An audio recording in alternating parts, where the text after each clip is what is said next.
If you're an anti-vegan who has watched this entire video and you still think that she's a trustworthy person, I really don't have any idea what the to say to you. You're just delusional. I don't know what to say. Like, the evidence couldn't be more clear that she is not a trustworthy person.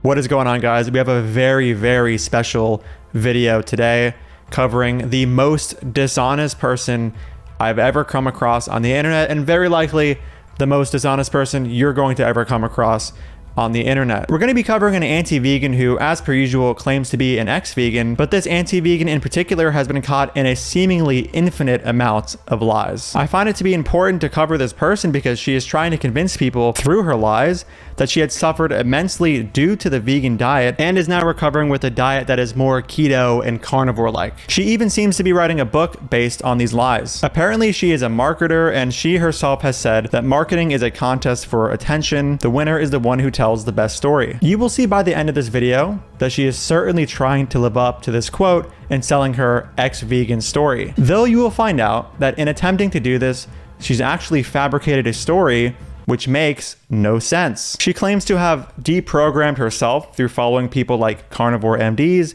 GOTUS, which is Sverige for those who don't know, and everybody's favorite not toxic person, vegan deterioration. After I and many other people have exposed her for what seems to be blatant dishonesty concerning her ex-vegan story, she's ended up just blocking us. And we'll get to this later, but she even hid my response to one of her tweets from her followers, which strongly indicated that she is a liar. You're going to discover that this person really is just somebody who has a very excessive focus on their health. One example of this is her attributing positive symptoms years ago to her diet back then, to attributing the same positive symptoms to a new and different diet today. Here's an example of that. Back when she was apparently plant-based for a whole week, she said that prior to that, her fingers had been so swollen that she couldn't wear rings she has had for years. She went on to say that after 1 week of eating a plant-based diet with no dairy or meat, her rings slide right on again. She then said, obviously the dairy and meat were causing inflammation and pain, aka osteoarthritis. And now recently on the 15th of January, on day 14 of her trying the carnivore diet, she says, I noticed that my rings are falling off my fingers. Ring finger rings now fit on the middle finger.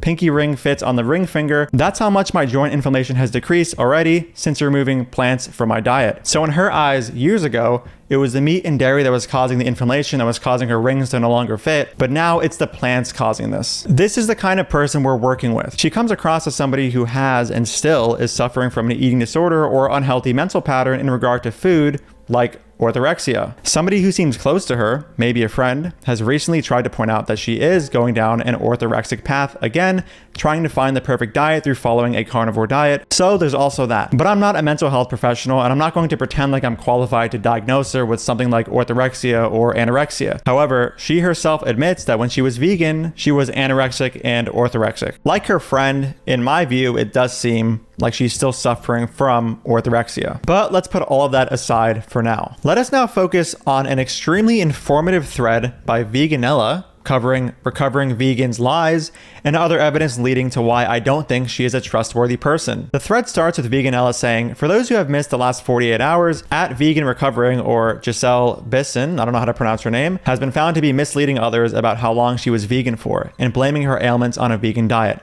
Let's look at the facts. She claims to have been vegan for 18 years. She said, I was vegan for 18 years, vegetarian off/on since 1986. I started a keto diet with meat in 2020, but still eating plants and still have autoimmune issues. But all my other vegan health problems disappeared. Coughing, sinus, migraine, cystic acne, constant candida, UTIs, etc. Now, just to be clear, she claims to have been vegetarian on and off since 1986 all the way up to 2002, which is where she fully went vegan for 18 years, all the way up to 2020. Because of how inconsistent her story is as to how long she was vegan, we're going to stick to her 18-year story going forward. But you should be aware that in the past, she has said it was 20 years she was vegan, almost 20 years, 17 years, and 15 years. She even implied she was doing this for animals in these tweets. Keep that in mind going forward. So back to Veganella's thread. She says her own posts show that she was vegan for 2 years, from 2003 to 2005, and then possibly a period in 2018. Here's the main post. She says, let's see if I can stick with this. It's easier now than when I was vegan in 2003 to 2005.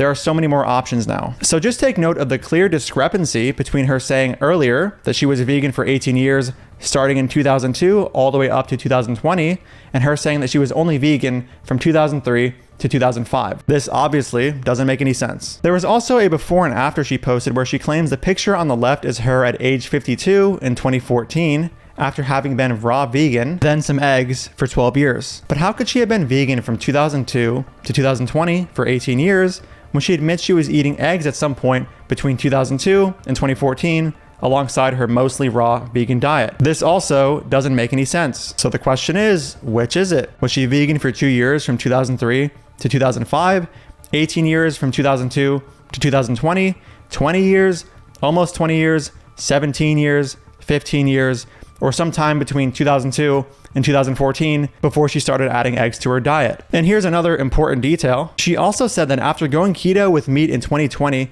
all of her vegan health problems disappeared. Keyword, vegan health problems. So presumably she was eating a vegan diet leading up to 2020. But we already know she was eating eggs during that time alongside her raw vegan diet from 2002 to 2014. And now I'll be covering some further evidence directly conflicting with the idea that she was a vegan from 2002 to 2020, outside of the other evidence I've already shared suggesting that she was eating eggs at some point between 2002 and 2014.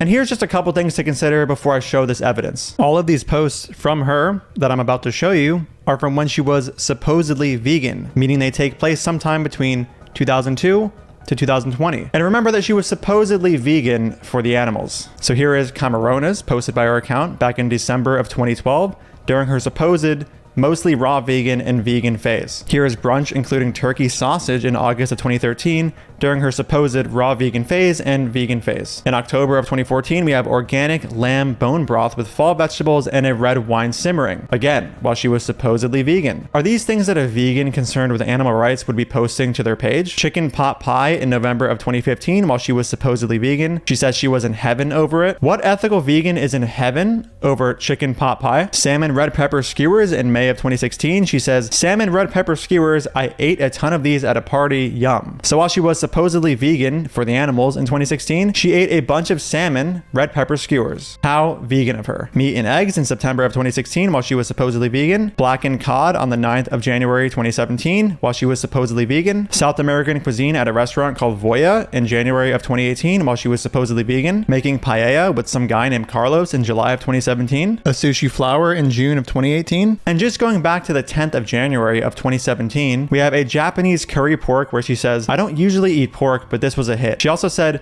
my only feedback is that it needs more curry. I actually confronted her on Twitter concerning this post, and here's what she said. I made this for my boyfriend. Nice try, I didn't eat pork. Now, I'll let you guys be the judge. When somebody says, I usually don't eat pork, but this was a hit, or my only feedback is that it needs more curry in regard to a dish, can you confidently infer that they ate the dish? I responded back to her saying, doubling down on your lies, absolutely ridiculous. Quote, I don't usually eat pork, but this was a hit. Quote, my only feedback is that it needs more curry. Totally makes sense to call something taste-wise a hit / give it feedback when you never tried it. You're truly unbelievable. And after this exchange, I noticed that although she responded trying to debunk my evidence, she went as far as to hide my initial tweet posting the evidence from her audience. Now, why would you hide evidence if it was so easy to debunk? And then after my last tweet, she ended up just blocking me. Now let's just imagine that she was telling the truth when she told me that she cooked the Japanese curry pork meal for her boyfriend, even though we know it's complete bull.